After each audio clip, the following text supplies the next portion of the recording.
નમસ્કાર વિદ્યાર્થી મિત્રો, ફરી એક વખત યુટ્યુબના માધ્યમ દ્વારા ઇગ્નો ઇન્દિરા ગાંધી નેશનલ ઓપન યુનિવર્સિટીમાં MEC 002 માસ્ટર ડિગ્રીના મેક્રો ઇકોનોમિક્સના પેપરમાં આપ સર્વેનું હાર્દિક સ્વાગત છે.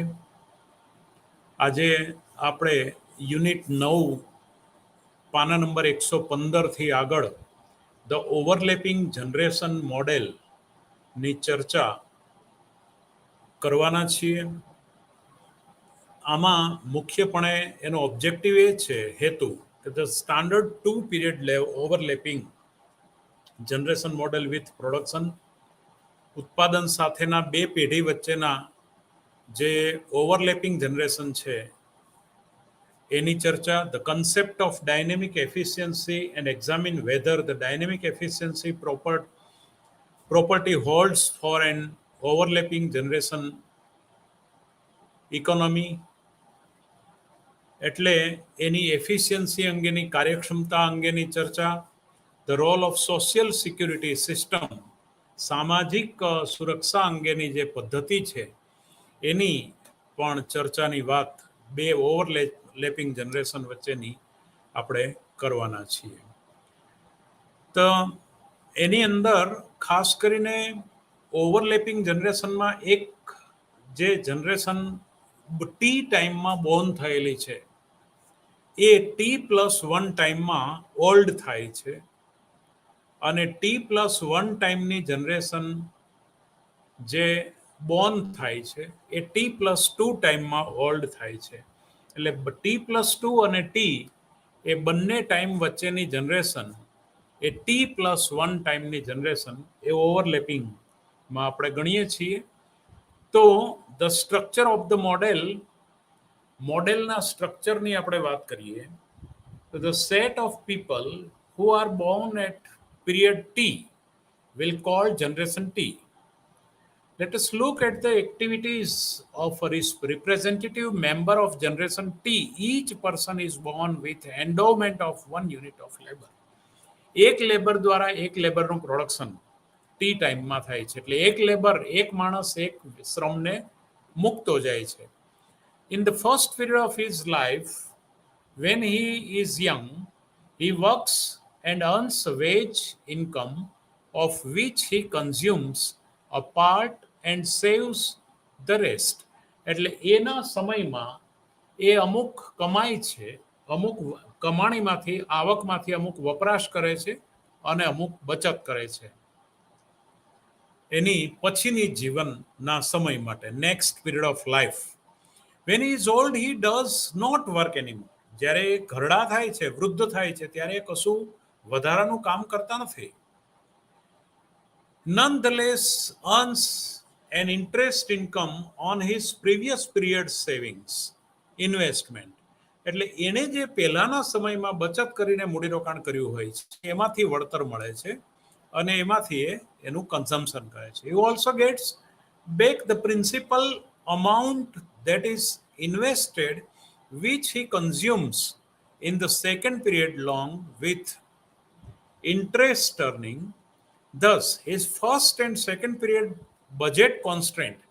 હવે એકચ્યુઅલી મુખ્ય આર્થિક પ્રશ્નમાં એવા આર્થિક પ્રશ્ન છે કે આપણે યુટિલિટી મેક્સિમાઇઝ કરવા માંગીએ છીએ ટુ સર્ટેન કોન્સ્ટ્રેન્ટ, અમુક બાધકોના સંદર્ભમાં, કાં તો એને મેક્સિમાઇઝ અથવા મિનિમાઇઝ હોય છે, એ બાધકોના સંદર્ભમાં આપણે આપણું યુટિલિટી એટલે કે એ આપણો આર્થિક જે પ્રશ્ન છે ને મેક્સિમાઇઝ કરવા માંગીએ છીએ.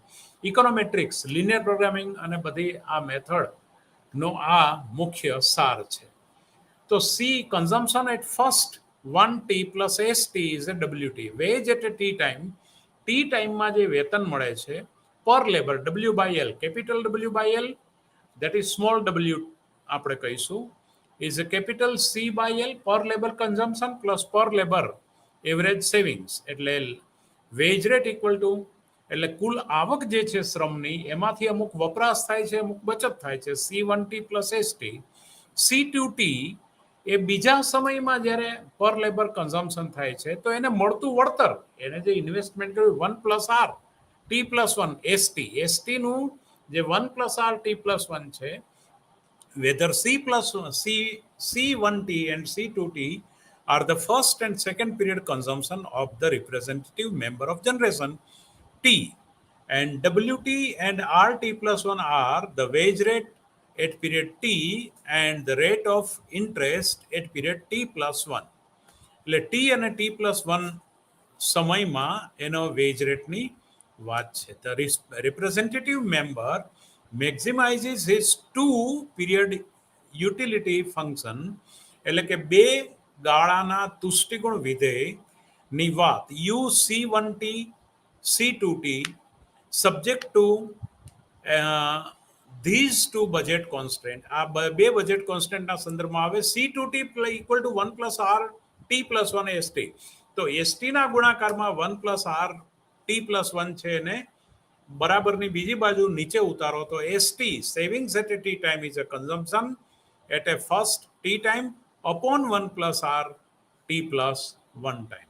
એટલે કે જે વળતર જે મળ્યું 1+R rate of return T+1 ટાઈમનું એ ટી ટાઈમના કન્ઝમ્પશન અને વળતરના રેશિયો બરાબર એની બચત દર ટી ટાઈમનો હશે. We can combine these two budget constraint by eliminating S, which gives the following single equation that represent lifetime budget constraint. Lifetime budget constraint માં પહેલા ગાળામાં C1T plus બીજા ગાળાની વપરાશ C2T upon 1+R T+1 is a WT. This is lifetime budget constraint. હવે બંને utility maximise કરવા માટે બંને યુટિલિટીનો રેશિયો કરો U1/UT. U2 is a 1+R T+1. બંને યુટિલિટીના રેશિયો વળતરના દર જેટલા 1+R T+1. So C1T plus C2T upon 1+R T1 is a WT. Now since હવે generations are identical in terms of taste and preference, એટલે કે પસંદગી અને એની જે ટેસ્ટ, ગ્રાહકનો ટેસ્ટ અને પસંદગી, એટલે એના સંદર્ભમાં આઈડેન્ટિકલ આદર્શ છે. They have similar utility function, એટલે કે એને યુટિલિટી ફંક્શન એનો સિમિલર સેમ છે. નાઉ હવે the generation T, people are their interest earners who earn in interest income on the previous period savings T-1. T-1 એટલે આની આગળની જે જનરેશન છે એની જે બચત છે એ ટી ટાઈમના લોકો માટે રેટ ઓફ રિટર્ન વળતરનો દર આપે છે. એટલે કે savings made in period T-1 at the rate RT. Suppose the population in successive generation grows at a constant rate, એટલે કે વસ્તી વૃદ્ધિ એ અચળ દરે વધતી હોય n, small n. Thus, if L denotes the number of people belonging to generation T and LT-1, LT-1 અને T એ સમયમાં એના વડે જનરેશનના નંબર ઓફ પીપલ્સ વધતા હોય તો number of people belonging generation T-1 let LT is a 1+N LT-1, એટલે કે LT-1 ને N 1+N વડે ગુણો એટલું LT ટાઈમની જનરેશન બને છે ટોટલ. એટલે કે એનો growth rate 1+N. Total population in economy at period given LT plus LT-1. Total population જો તમે સરવાળો કરો તો ટી સમયનો number of people plus T-1 સમયના number of people's.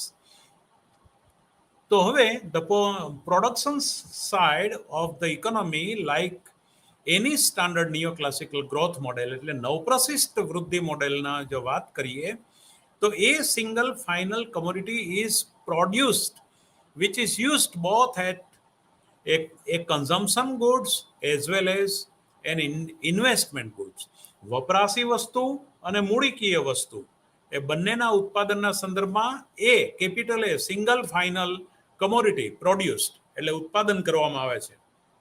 Technology for final commodity producing is given in by neoclassical production function. YT is a function of KT and LT. કારણ કે ઉત્પાદન એ કેપિટલ અને લેબર એ બંનેનું વિધેય છે એવું આપણે માનીએ છીએ. તો એ સંદર્ભમાં વેર એફ ઇઝ ધ કન્ટિન્યુઅસ કોન્કેવ એટલે એ પ્રોડક્શન પોસિબિલિટી ફ્રન્ટિયર કોન્કેવ એટલે મૂળથી જોતા અંતર્ગોળ લાગે છે. એક્ઝિબિટ્સ કોન્સ્ટન્ટ રિટર્ન ટુ સ્કેલ એટલે CRS એના ટોચ પર આપણે ટેન્જન્ટ દોરીએ એ પ્રમાણે with respect to its two factor capital and labour as in Ramsey મોડેલમાં આપણે જોયેલું જ હતું. The CRS constant return to scale property of the production function implies that per capital output can be written as function per capita એટલે y by l total income ને total labour force વડે ભાગો એટલે કે function of K એટલે L divided by L. હવે L વડે બંને બાજુ ઉપર નીચે ગુણો ને ભાગો તો L into F K by L into 1 upon l is a f k by l 1 is a small f k. So per labor what is the capital, that is what is the income of per labor.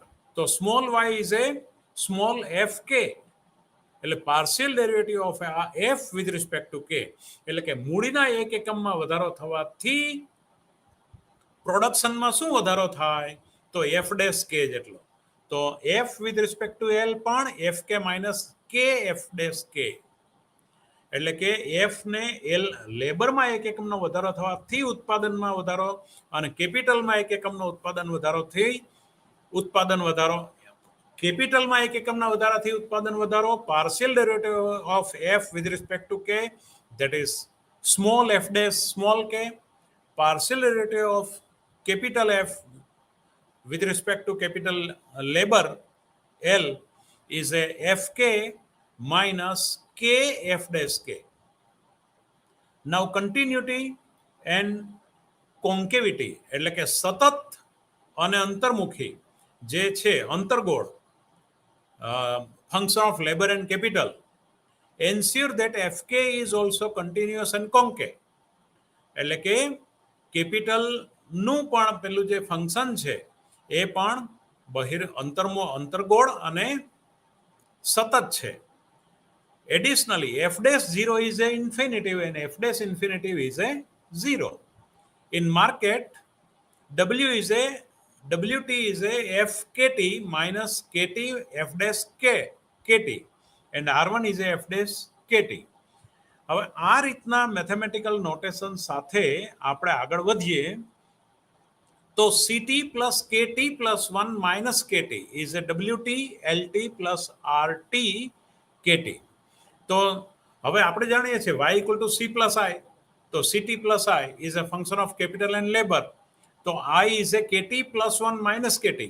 Investment T plus 1 સમયનું capital minus T સમયનું capital એ બંનેની બાદબાકી છે.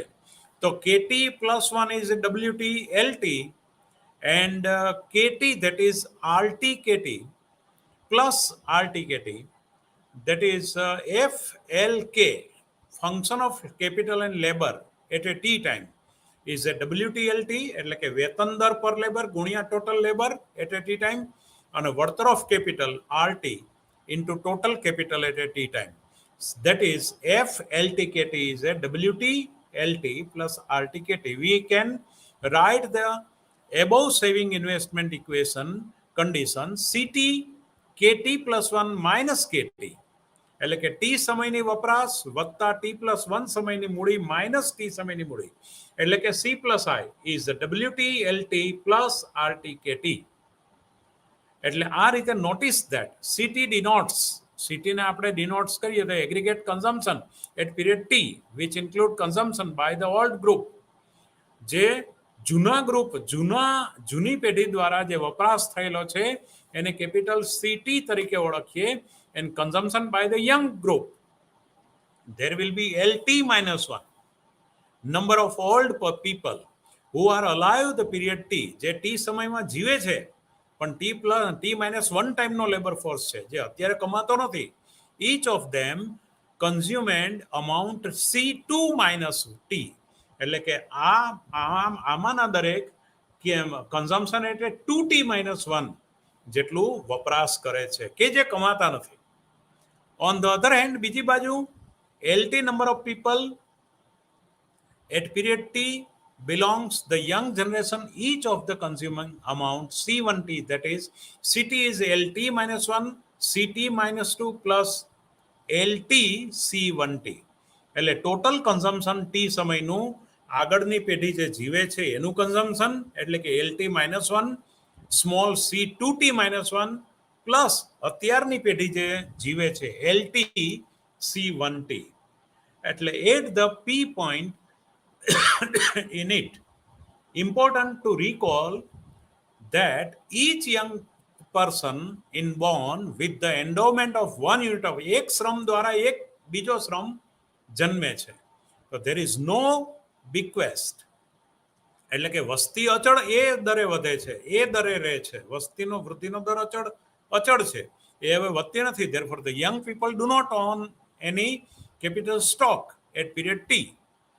એટલે કે T સમયના જનરેશનની પોતાનો મૂડીનો જથ્થો કોઈ છે નહીં. Now capital stock being only asset in the economy, capital stock જે મૂડીનો જથ્થો સમાજમાં છે એ માત્ર અસ્કયામત અર્થતંત્રની છે. thus the entire capital stock is owned by the older generation, and since the older generation is going to die at end of the period, આ સમયના પાછળના હિસ્સામાં ઉત્તર ભાગમાં એ જૂની પેઢી મૃત્યુ પામવાની છે. they consume their entire interest earning plus capital stock, એટલે કે એનો કુલ વ્યાજનો દર જે છે એ કમાય છે પ્લસ કેપિટલ સ્ટોક મૂડીનો જથ્થો એટલે KT plus RTKT and equal to LT-1 C2-1.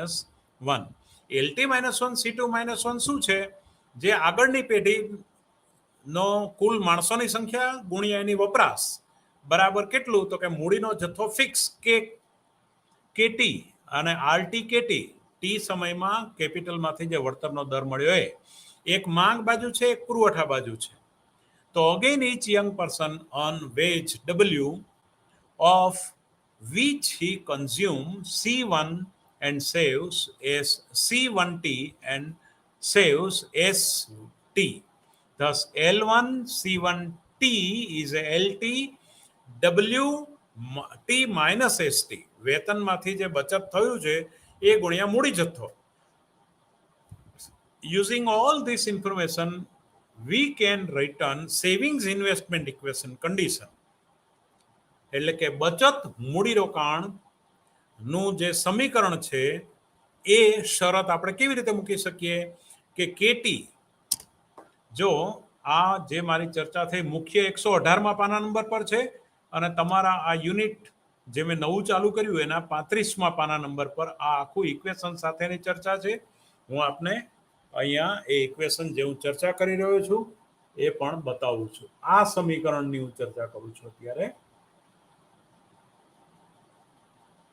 તો એ સમીકરણ શું કહે છે કે KT પ્લસ RTKT T સમયનું મૂડી વત્તા એનું વળતર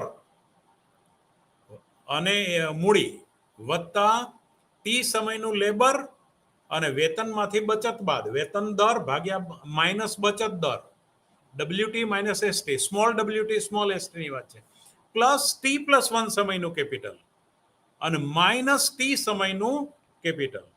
એટલે કે T+1 સમયનું કેપિટલ ઉમેરો અને T સમયનું કેપિટલ બાદ કરો એટલે જે તે સમયનું મૂડીરોકાણ આવે. બરાબર? એટલે એ મૂડીરોકાણની વાત છે KT RTKT, KT plus RTKT plus LT એટલે લેબર અને કેપિટલનું વળતર, બચત અને વેતન દર બંનેને આપણે સાંકળી લીધા. Is A WT LT plus RTKT, એટલે કે T સમયનું લેબર ગુણ્યા એનું વેતન દર પ્લસ કેપિટલ ગુણ્યા એનો વળતરનો દર એ બરાબર થાય. સિમ્પ્લિફાઈંગ, હવે એને પણ જો સિમ્પ્લિફાઈંગ કરીએ તો KT+1 is LT S WKT RT એટલે KT પ્લસ 1 બરાબર SWKT RKT plus 1 upon 1 plus N. આ રીતનું સમીકરણ તમને મળશે. નાઉ the ratio of DKT plus 1 upon DKT, એનો અર્થ કે ટી સમયનો કેપિટલ લેબર રેશિયો માં 1 એકમનો ફેરફાર થાય તો ટી પ્લસ 1 સમયના કેપિટલ લેબર રેશિયોમાં શું ફેર પડે? એટલે કે derivative of KT plus 1 upon DKT એટલે કે DKT પ્લસ 1 અપોન DKT એટલે ટી સમયના કેપિટલ લેબર રેશિયોના ચેન્જ થી કે ટી પ્લસ 1 સમયમાં શું ફેર પડે? તો SW સાદું રૂપ જ ડાયરેક્ટ બોલું છું, છેલ્લું સમીકરણ minus KT F double dash KT upon 1 plus N minus ST F double dash KT plus 1. હવે અહીંયા નોંધવાની બાબત એક છે કે as yet we do not know the signs of SW and SR. Hence we cannot say whether the KT plus 1 line is positively sloping or negatively sloping. એટલે કે વેતન SW અને SR વળતરમાંથી થતી બચતનો દર અને વેતનમાંથી થતો બચતનો દર એ આપણે જાણતા નથી. એટલે KT પ્લસ 1 લાઈન પોઝિટિવ હશે કે નેગેટિવ એ આપણે જાણીએ નહીં. એટલે કે SW વેતનનો બચતનો દર 0 અને 1 ની વચ્ચે હશે. પૂરેપૂરું વેતન વાપરી નાખતા નથી કે પૂરેપૂરું વેતન બચાવી દેતા નથી. એટલે કે એનો બચત દર 0 અને 1 ની વચ્ચે હશે. એનો અર્થ કે SR however is ambiguous since the increase in R implies that relative price of the future consumption in terms of current consumption falls. એટલે કે ભવિષ્યના વપરાશનો સાપેક્ષ ભાવો ઉપર આધાર, સાપેક્ષ ભાવોના પ્રમાણમાં ભવિષ્યની વપરાશનો દર આધાર રાખે છે. ઇન કરંટ હાલની વપરાશ એ ભવિષ્યની વપરાશની સાથે સાપેક્ષ ભાવો પર આધાર રાખે છે. Hence due to substitution effect એટલે આને કારણે આખી અવેજી અસર ઊભી થાય. કરંટ કન્ઝમ્પશન શુડ ફોલ, એને કારણે હાલની વપરાશ ઘટે છે. Which means that with unchanged wage rate, જો વેતન દરમાં કોઈ બદલાવ ન થાય, અચળ હોય, તો સેવિંગ્સ વુડ રાઇઝ. અચળ વેતન દરે બચત દર વધશે કારણ કે ભવિષ્યના સાપેક્ષ ભાવો વધશે, એના સંદર્ભમાં હાલની વપરાશ વેતનમાંથી ઘટશે. એટલે એક્સ અક્ષ ઉપર તમે સ્મોલ કેટી માપો, વાય અક્ષ ઉપર સ્મોલ કેટી પ્લસ 1 માપો, એટલે કે ટી સમયનો કેપિટલ લેબર રેશિયો અને વાય અક્ષ ઉપર ટી પ્લસ 1 સમયનો કેપિટલ લેબર રેશિયો. તો કેટી રેખા એ તમને આમ પેલા એ ઢાળ એ પેલા અમુક પ્રકારની બની અને પછી વળી પાછી અંદરથી વળેલી માલુમ પડશે. એટલે ઉત્પાદન રેખા જેવી આવશે. Where rate of return is less than 0, કેપિટલનું રિટર્ન જે છે એ લેસ ધેન 0 હોય તો શું અને ગ્રેટર ધેન 0. કોન્સિક્વન્ટલી જો ઇન્કમ ઇફેક્ટ તમારી અમુક પ્રકારની હોય તો વળતર બચતનો વળતરમાંથી જે દર છે એ ક્યારે લેસ ધેન 0 હશે અને ક્યારે ગ્રેટર ધેન 0 હશે એની સરસ વાત કરી છે. વેધર કરંટ કન્ઝમ્પશન ઇન્ક્રીઝ, જ્યારે ચાલુ વપરાશ વધે છે, due to an increase in r, એનું વળતર વધે, એને કારણે ચાલુ વપરાશ વધે, depend crucially on whether the income effect dominates the substitution effect. એટલે કે આવક અસર અવેજી અસરને ડોમિનેટ કરે છે કે નહીં, એને કવર કરી લે છે કે નહીં, એની ઉપર પ્રભાવશાળી આવક અસર છે કે અવેજી અસર, એના ઉપર છે. ધારો કે આવક અસર પ્રભાવશાળી હોય તો વળતરના દરને કારણે વપરાશ વધે. If the income effect dominates the substitution effect then C rises, વપરાશ વધે છે, એન્ડ કોન્સિક્વન્ટલી અને પરિણામે વળતર જે છે બચતનો વળતરમાંથી થતી બચત લેસ ધેન 0, એ 0 કરતા નાની થાય છે જો આવક અસર પ્રભાવી બને તો. બીજી બાજુ જો અવેજી અસર પ્રભાવી બને, જો substitution effect dominates the income effect, then C consumption per labour falls, તો એ ઘટે છે. જો અવેજી અસર પ્રભાવક હોય તો વપરાશ પર લેબર એટલે કે વપરાશ દર ઘટે છે અને પરિણામે એસઆર ઇઝ ગ્રેટર ધેન 0 એટલે મૂડીનો વળતરમાંથી બચત દર શૂન્ય કરતા વધે છે એટલે બચત દર વધે છે. We shall assume here that later holds, that is SR is greater than 0. Under this assumption, આ ધારણા નીચે KT+1 line is positive sloping. આ ધારણા હેઠળ જે KT+1 સમયના કેપિટલ પર લેબર ની જે રેખા જે છે હકારાત્મક ઢાળવાળી હશે.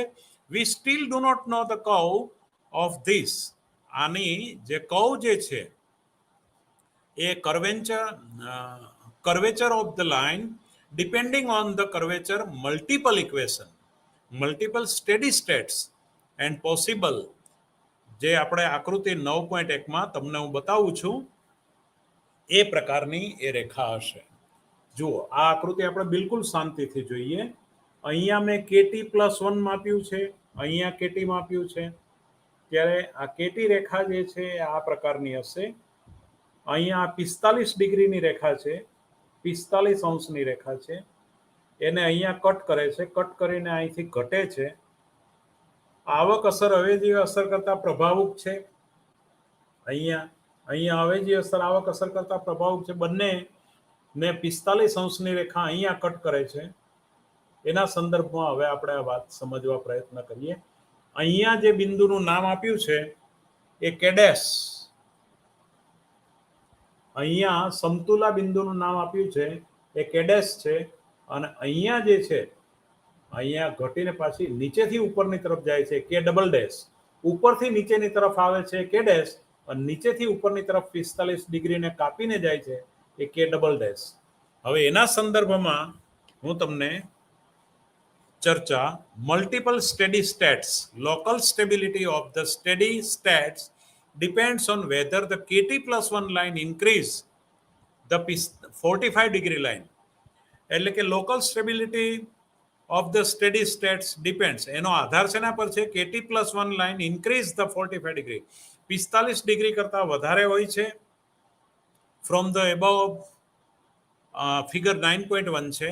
વી ફાઇન્ડ ધેટ K સ્ટાર એટલે કે જ્યારે એને કાપીને નીચેની તરફ જાય ત્યારે K સ્ટાર ઇક્વિલિબ્રિયમ પોઈન્ટ આવે છે, વેર the KT+1 line intersect KT+1 જે લાઇન છે એને કાપે છે, ઇન્ટરસેક્ટ કરે છે, અંતઃખંડ કાપે છે 45 ડિગ્રીની રેખાને.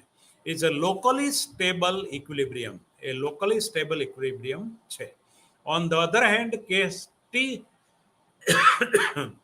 K સ્ટાર K ડેશની જગ્યાએ K સિંગલ સ્ટાર છે અને K ડબલ ડેશની જગ્યાએ K ડબલ સ્ટાર છે. તો whether the KT+1 line intersect 45 from the બિલો, નીચેથી ઉપરની તરફ જાય, is the locally unstable equilibrium. જે નીચેથી ઉપરની તરફ K ડબલ સ્ટાર બિંદુએ કાપે છે એ અસમતુલા બિંદુ છે, જ્યારે K સ્ટારનું જે સિંગલ પહેલું બિંદુ છે એ લોકલી સ્ટેબલ બિંદુ છે એવું કહેવામાં આવે છે. This is the stable point and this is the unstable. This is the stable. Now, dynamic inefficiency and overlapping generation. Now, the concept of dynamic efficiency is closely related to the concept of Pareto efficiency. એટલે કે આ dynamic efficiency જે છે, ગત્યાત્મક કાર્યક્ષમતાનો ખ્યાલ એ ખૂબ નજીકથી Pareto એફિશિયન્સીની સાથે સંકળાયેલો છે. To understand the concept, this consider a situation whether we are comparing between various possible steady states or equilibrium. આ બધા જ ઇક્વિલિબ્રિયમ પોઈન્ટને આપણે કમ્પેર કરીએ અને સરખાવીએ. Each of these steady states is characterized by different capital labor ratio. અલગ અલગ પ્રકારના મૂડી શ્રમ ગુણોત્તરને આપણે કોરસ્પોન્ડિંગલી સ્ટેડી સ્ટેટ્સ લેવલ પર મૂકીએ તો કંઈક આપણને આ પ્રકારની આકૃતિ મળે છે એફિશિયન્સીમાં. આમ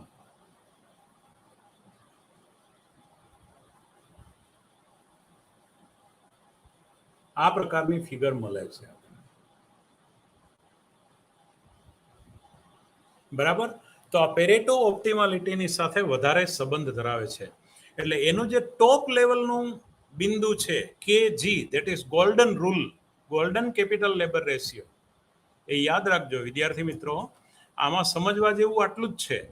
પહેલું આપણે જે આ ફિગરમાં મેળવ્યું એ શું છે, અલગ અલગ કેટી +1, એમાં આ પોઈન્ટ જે છે capital labour ratio, equilibrium, steady states rates, એવા બધા જ પ્રકારના સ્ટેડી સ્ટેટ્સ ને બિંદુઓને ભેગા કરીને ડાયનેમિક ઇનએફિશિયન્સી ઇન ઓવરલેપિંગ માં, તો ડાયનેમિક એફિશિયન્સી ને આપણે પેરેટો ઓપ્ટિમાલિટીમાં લઈ જઈએ અને એને કન્સિડર કરીએ when we are comparing between various possible steady states or equilibrium points.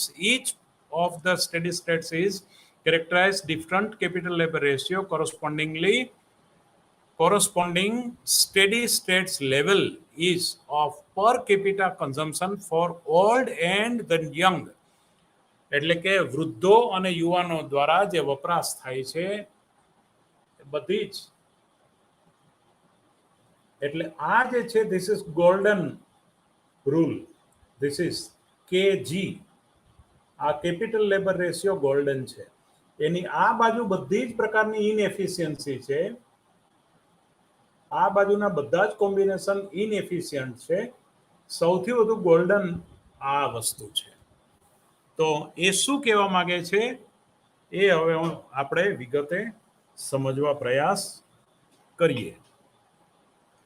તો per capita consumption for old and young, since utility depends on the consumption during youth and during old age, each of these steady states is therefore associated with the different level of steady state utility. अलग अलग प्रकारनी जे स्थैतिक संतुलित तुष्टि गुण ए बधाने comparison करिए. among all these steady states, the one which provide maximum steady state, મહત્તમ સૌથી વધુ જે સ્થિરતા સાથેનું આપણને જે તુષ્ટિ ગુણ આપે છે વધુમાં વધુ, value of utility is called the golden rule point, and corresponding capital labor ratio is called the golden rule capital labor ratio. Now this point is the best possible steady states points which provide maximum lifetime utility to each person. દરેક વ્યક્તિની જીવનભરની શ્રેષ્ઠ પ્રકારનો તુષ્ટિ ગુણનો બિંદુ એ ગણાય. One can show that steady states utility is maximized at point whether f dash k is equal to n. Now thus golden rule capital labor ratio is defined by kg. મેં તમને આકૃતિમાં બતાવ્યો. Now the f dash kg equal to n. એનું derivative જે છે capital labour રેશિયોનું, golden ટાઈમનું, golden રૂલનું, ઇઝ ઇક્વલ ટુ n. એ વસ્તી વૃદ્ધિ, એ વસ્તી પણ ઓપ્ટિમમ છે. નાઉ ફિગર 9.2 જે મેં તમને બતાવી depicts the golden rule capital labor ratio as a point which maximize the steady state utility. Now consider all the point which lies the right of the kg, right of the એટલે કે kg પછીના બિંદુઓ જે છે. Here the capital ratio is more than optimal. ઓપ્ટિમાલિટી કરતા વધારે છે. એનો બીજા શબ્દોમાં કહીએ તો ઓવર સેવિંગ્સ અથવા ઓવર ઇન્વેસ્ટિંગ. કાં તો એ બિંદુઓમાં યંગ અને ઓલ્ડ એજ ની અંદર એક ગોલ્ડન કેપિટલ લેબર રેશિયો નથી, કાં તો એ વધારાની ઓવર સેવિંગ બતાવે છે, કાં તો ઓવર ઇન્વેસ્ટિંગ બતાવે છે. એટલે કે વર્તમાન પેઢી પોતાના વપરાશના તુષ્ટિગુણના ભોગે વધારે મૂડીરોકાણ કરી રહી છે, કાં તો વધારે બચત કરી રહી છે. એટલે એ હવે આમાં કેવું છે કે વર્તમાન પેઢીને એવું ન થાય કે અમે કશું વાપર્યા વગરના મરી ગયા કે મરી જઈશું, અમે બધું છોકરાઓ માટે જ બચાવ્યું, બધું છોકરાઓ માટે જ કર્યું, અમે તો કશું ખાધું પીધું નહીં. પોતે પણ મેક્સિમમ યુટિલિટી મેળવે અને ભાવિ પેઢીના ભોગે નહીં, ભાવિ પેઢીને પણ મળે. એટલે ન તો ઓવર સેવિંગ, ન તો over investing. Golden rule of capital labor ratio. If instead of savings, people consume a part of their savings in first period of their life, then the capital labor ratio will fall. પેલી બાજુ જમણી બાજુ જાય તો પણ એ optimum નથી. The same time their lifetime utility will increase. એટલે કે thus all the points lying of the right of the K, the Pareto inferior to kg, one can improve the current consumption with reducing future consumption. એટલે કે જો KG થી જમણી બાજુ હોય તો પોતે પોતાનો વપરાશ ઇમ્પ્રૂવ કરી શકે, current consumption improve without reducing the future consumption. ભવિષ્યની વપરાશને ઘટાડ્યા વગર વર્તમાન વપરાશ વધારી શકે, and thus improve total lifetime utility, અને એને કારણે જીવનભરનું તુષ્ટિગુણ પોતે વધારી શકે છે. These points are called the dynamic inefficiency point. એટલે કે આ ગત્યાત્મક અકાર્યક્ષમ બિંદુઓ છે. એ જ રીતે કેજી થી બીજી બાજુના પણ, now consider all the points of left, ડાબી બાજુના બધા પોઈન્ટને લો કેજી થી. You also utility level is less than kg. kg થી એનું તુષ્ટિગુણનું લેવલ ઓછું છે. પેલામાં એ ઇમ્પ્રૂવ કરી શકે છે, ઢગલો ચડી શકાય છે.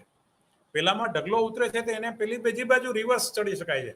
એટલે કે વર્તમાન પેલી વપરાશને વધારી અને ભવિષ્યની વપરાશને ઘટાડ્યા વગર પોતે પોતાનો તુષ્ટિગુણ વધારી શકે જમણી બાજુ હોય તો.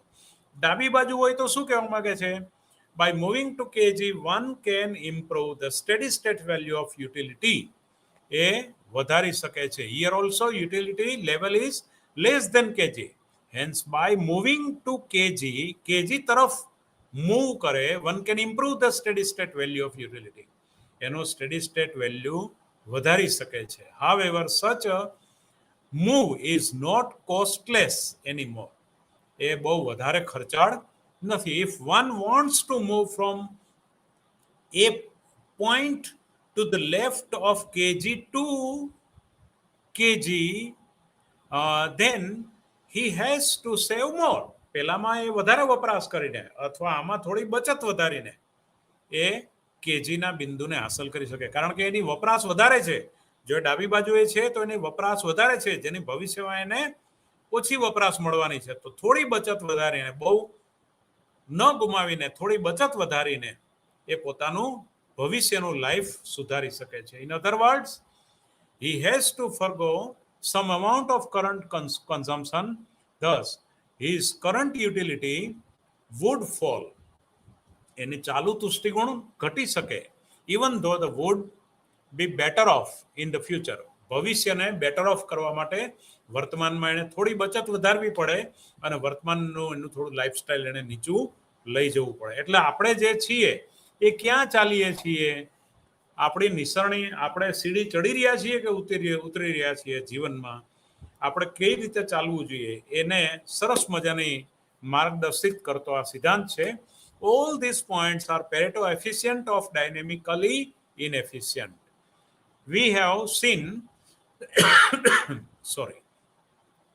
that in the optimal growth framework, the steady state is defined by f dash t is n plus rho. f dash k જે છે n plus rho બતાવે છે. Now એને utility c1t c2t is a log of c1t plus log of c2t. એને આપણે હવે linear equation માં convert કરે. fkt is a kt raised to alpha. આલ્ફાની વેલ્યુ 0 અને 1 ની વચ્ચે છે. તો c2t ઓર c1t બે વપરાશ વચ્ચેનો ગુણોત્તર is 1 plus rt plus 1. So c1t is a c2t upon 1 plus rt plus 1 is a wt plus. હવે c2t ને તમે c2t ના અપોનમાં 1 plus rt1 મૂકો, c1t ને આ બાજુ મૂકો, તો c2t ની જગ્યાએ c1t plus c2t is a c2t upon 1 plus rt plus 1. એનો રેટ ઓફ રિટર્ન મૂડીમાંથી એ બરાબર વેતન દર લઈએ તો st is a 1/2 wt. તો wt is a 1 minus alpha a k t raised to alpha. એ રીતે પણ આપણે બતાવી શકાય છે. નાવ ધ સોશિયલ સિક્યુરિટી, સામાજિક સુરક્ષાની પણ આપણે વાત કરીએ તો સામાજિક સુરક્ષાની અંદર બે બાબત છે. સામાજિક સુરક્ષાની અંદર આપણે બે બાબતને લઈ શકીએ. એક બાબત એ છે કે given that the overlapping generation equilibrium could be characterized by dynamic inefficiency, એટલે ઓવરલેપિંગ જે છે એ equilibrium could be characterized by dynamic inefficiency, એટલે ગત્યાત્મક અકાર્યક્ષમતા. One can ask if there is any role for the government here, એટલે કે સરકારનો અહીંયા કોઈ રોલ છે. In other word, does there exist any government policy, કોઈ સરકારી નીતિ which could check the over savings by the households, એટલે કે જો કોઈ પણ હાઉસહોલ્ડ ઘરગથ્થુ વ્યક્તિનું વર્તમાન વપરાશ ઓવર સેવિંગ્સ હોય તો સરકારની કોઈ પોલિસી હોય કે જે કલ્યાણ તરફ લઈ જતી હોય. દાખલા તરીકે મેડિક્લેમ મળે છે, બરાબર. કોઈ પણ પ્રકારની બચત એવી છે કે જે તમને બે પ્રકારની આ ઓવર સેવિંગને સેટઅપ કરવા માટેની ગવર્મેન્ટની બે સ્કીમ છે. કાં તો તમને કોઈ ઇન્સ્યોરન્સ આપે છે અને કાં તો તમને જેટલું પૈસા બચાવો એના વળતરના પ્રમાણમાં ભવિષ્યમાં જ્યારે તમે ઓલ્ડ એજમાં હો ત્યારે તમને વ્યાજ સાથે એટલી રકમ પરત આપે છે. બધી સ્કીમોવાળા તમને સમજાવતા જ હોય છે આવું. ગવર્મેન્ટમાં આ બે પ્રકારની સ્કીમ હોય છે. તો એ બે સ્કીમની વાત આપણે સૈદ્ધાંતિક રીતે અહીંયા કરવા જઈ રહ્યા છીએ. Now, if there is any role for the government here, in other words, એટલે સોશિયલ સિક્યુરિટીની અંદર typically the government could influence the savings, એટલે સરકાર બચતને પ્રભાવિત કરી શકે છે, બચતના નિર્ણયને, through some kind of social security problem, કેટલાક સિક્યુરિટી પ્રોગ્રામના આધારે એ કરે છે. તો what is a social security A અને B? તો social security program A means to provide some income to individual after retirement. તમે આટલા વર્ષ સુધી દર વર્ષે 1 લાખ રૂપિયા નાખો આ સ્કીમમાં તો રિટાયરમેન્ટ પછી તમને આટલા રૂપિયા પેન્શન રેગ્યુલર મળે, એમ વ્યાજ સાથે આટલી રકમ, અને જ્યારે તમે ના હો ત્યારે તમારી પેઢીને આટલા રૂપિયા વ્યાજ સાથે મળે. આ સ્કીમ એટલે ઓવર સેવિંગને ગવર્મેન્ટ આ રીતે સેટઅપ. એક રસ્તો આ છે. તો social security program is meant to provide some income to individual after retirement. there are usually two type of the social security program which are in value a fully funded system and pay as you go system.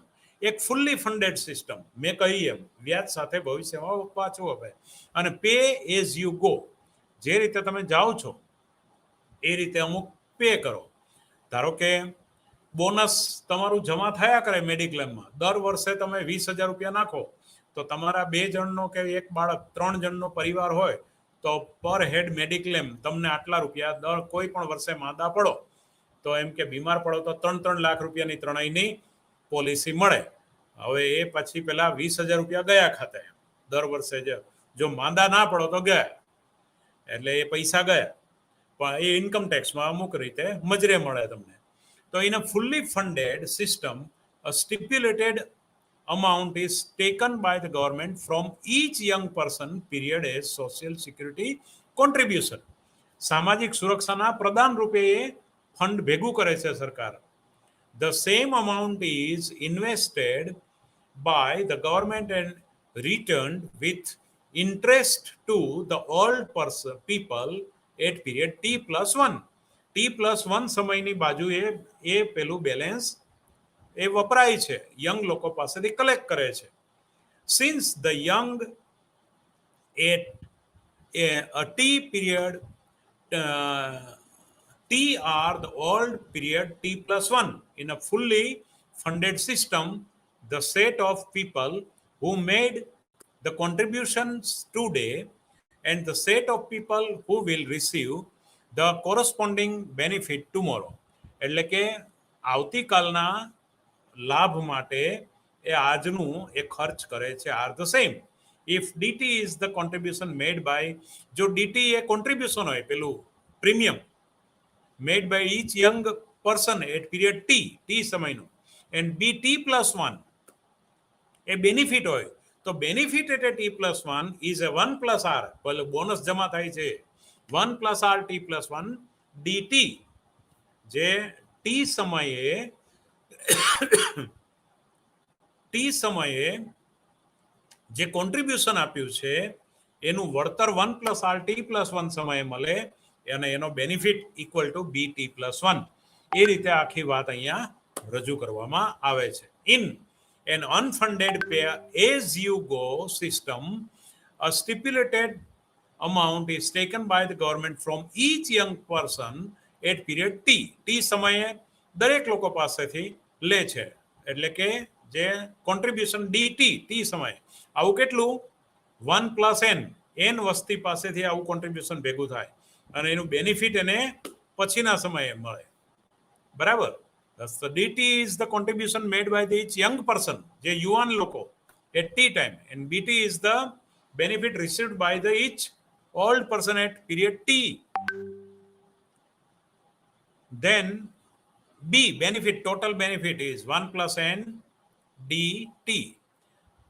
The type of social security system, એટલે કે સામાજિક જે સુરક્ષાની પદ્ધતિ છે, implications for the savings decision of young, એટલે કે યુવાન લોકોની જે બચત કરવાની જે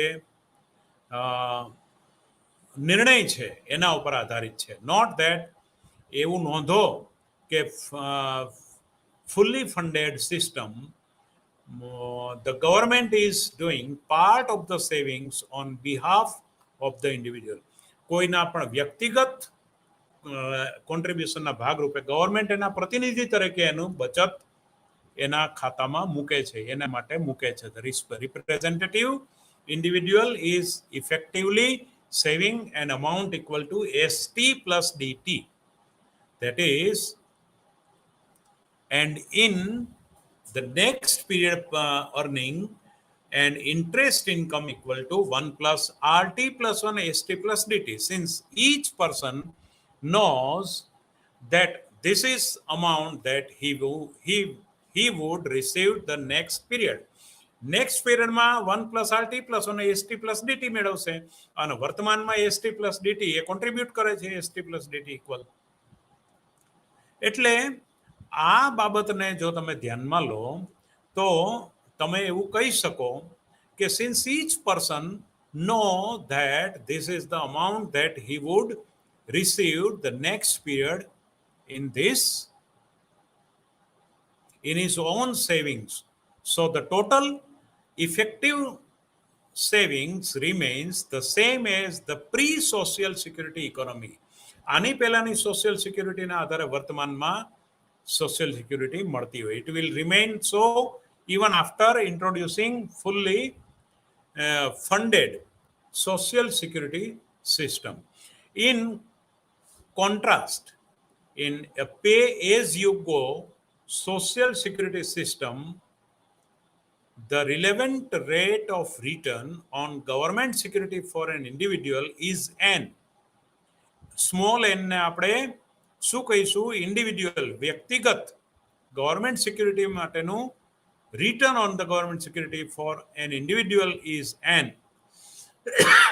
જો એ હોય, ઓન ધ અધર એન્ડ બીજી બાજુ rate of interest on capital accumulation, મૂડીની એક્યુમ્યુલેશનને કારણે, એની કાર્યદક્ષતાને કારણે એનો જે વળતરનો દર R હોય તો R is less than L.